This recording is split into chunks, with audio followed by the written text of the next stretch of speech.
lahat ng kanyang mga alaala. Lahat ng totoo niyang mga alaala sa mga magulang niya ay mapapalitan ng mga bagong alaala.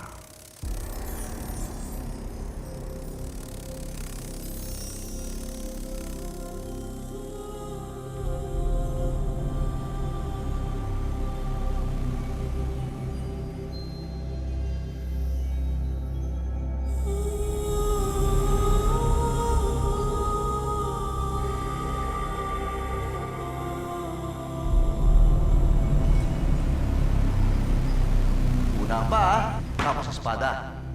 Kaliwa. Baba. Kaliwa. Atake. Ya.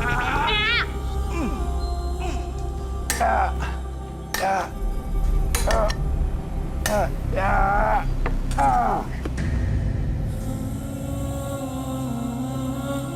Oh, basahin mo yung una. Varfina. Yung pangalawa naman. Apiana. At yung huli, Calixto. ang galing-galing naman. Pag ang tao daw malakas ang tibok ng puso, Ibig sabihin nun, malaki rin ang pagmamahal na maibibigay niya.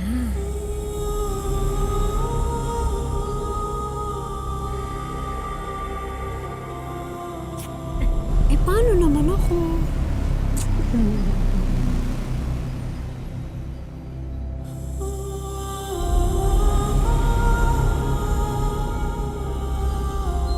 Ikaw yata ang best friend ko. Talaga? Oo naman. Ikaw ang matalik kong kaibigan sa buong buhay ko. Ikaw din ang matalik kong kaibigan sa buong buhay ko. Lahat ng hindi niya kailangang alaala ay mananatiling nakalibing sa kanyang pagkatao. Ngunit may isang bagay na dapat niyong ingatan. Anong ibig ninyong sabihin? Hindi niya dapat makita ang kanyang sarili sa salamin. Sa oras na makita niya ang kanyang refleksyon sa salamin, magbubukas muli ang pintuan ng kanyang nakatagong alaala at muling makikilala niya ang tunay niyang pagkatao. Simula ngayon, ipagbabawal natin ang anumang uri ng salamin sa buong kaharian.